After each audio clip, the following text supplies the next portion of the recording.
Today I'm going to do a very quick book review of the Broken Empire trilogy by Mark Lawrence. It consists of 3 books, a trilogy. It is Prince of Thorns, King of Thorns, and Emperor of Thorns. So no spoilers, quick overview. That's what we got going today. So the book starts with Jorg Ancraft, and he's going to be the main character throughout all 3 books. So he is the Prince of Thorns, and we very quickly figure out how that is. So he is the subject of an assassination attempt.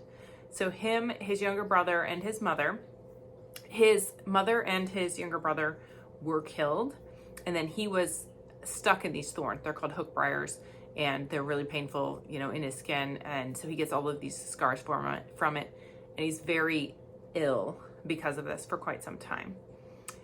So he has that unpleasantness to deal with, and then it turns out that it was his uncle who tried to assassinate him. Again, you learn this very quickly, like this is the setup for the book. So these books are very much in the grimdark category. There is a lot of violence. There's a lot of unpleasantness is probably the nicest way to put that. In book 2 and in book 3, there is reference to a dog being tortured. That was really painful to read, but it is important to the story, which is why they then revisit it. This is something that very much helped to shape Jorg. And there are people being tortured as well in these books. Again, this is definitely grim dark. So you follow Jorg through the 3 books, Prince of Thorns, King of Thorns, and Emperor of Thorns. And so, the first book, he's young, he's 14. And so I was reading the book, and a lot of times I would forget that he was a 14-year-old boy because it very much read more like an adult. Now, the setting for these stories is that this is basically a post-apocalyptic world, which you figure out pretty quickly.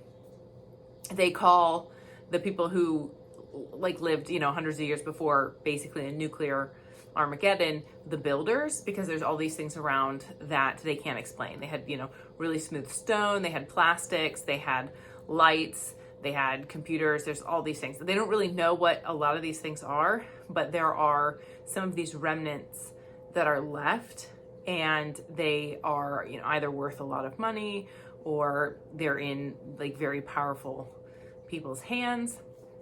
So you definitely get a very good sense of how far the world slid. Basically they're living in the dark ages. Everything's awful. So they have swords, they have, bow and arrow. They're living in these castles, but they don't have any of the, electricity, good plumbing, any of that we currently have. So it's, the world regressed, and nobody knows how to do any of the math or science that we used to. There are some people who are better at math skills that are getting back to it, but they're not really close. So the first book follows him as a 14-year-old, and all of these things that are going on as he travels around. And then book 2, it's King of Thorns. He became a king, and you're like, okay, because there wasn't a ton of that in book 1. You get there, but in book 2, you really get a lot more backstory. So it jumps between 2 different perspectives. His as an 18-year-old and his as a 14-year-old, and then coming through and how he got to be king and what he's doing as a king. This is very much centered around Jorg's ambitions. Jorg wants revenge, and he's very goal-oriented. Let's put it that way. And he wants to be emperor. So he wants the Empire throne is what it's called, which is how you get part of the Broken Empire name for the trilogy. And the kingdoms are it's Europe. It's set in Europe, which you pretty much quickly figure out as well. And there are 100 votes, so 100 landowning areas that get to vote for who's going to be the next emperor. And his goal is to then make it to where they vote and he becomes the emperor. So then the 3rd book, Emperor of Thorns, is kind of how he's traveling to the vote. And then at the very end, this vote happens, and you can just guess what's going to happen in this book called Prince of Thorns, King of Thorns, and Emperor of Thorns.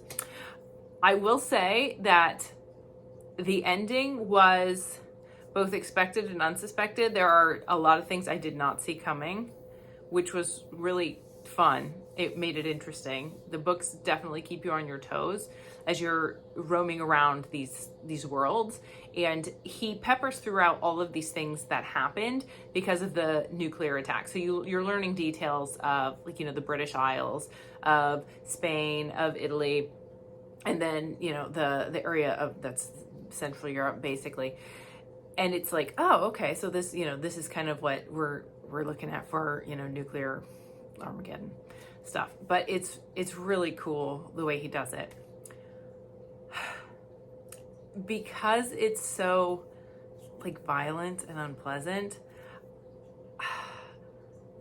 Like I would be an adult to read this. Like I wouldn't give it to even like young adults unless they, I don't know, like hunt or something. I don't know, very used to death, just not in a good headspace, I guess.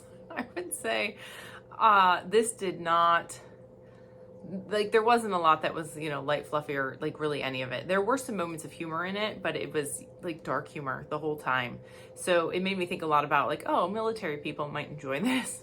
They tend to, you deal with things in different ways, but dark humor can be one of those. And that's very much also because of the things that were going on in the book, how these people were responding. So that felt very realistic. Mark Lawrence is an absolutely fantastic writer. I had read, actually, it's kind of a companion trilogy to these books, the Red Queen's War trilogy, before I read this one, and I'm glad I did. The Red Queen's War trilogy, I thought, like, he wrote it after again, and so, like, he's an excellent writer in this trilogy, but he got, like, even better in the Red Queen's War trilogy, and it felt a little bit more epic because of the wide variety of things that were happening. So I really expected this to feel more epic. There is a lot that goes on. There's a lot of planning, conniving. So, the Empire, that does go on, but the other books felt larger in scope, if that makes sense. So that's just what I think. Let me know what you think in the comments below, and thank you for joining me. Bye.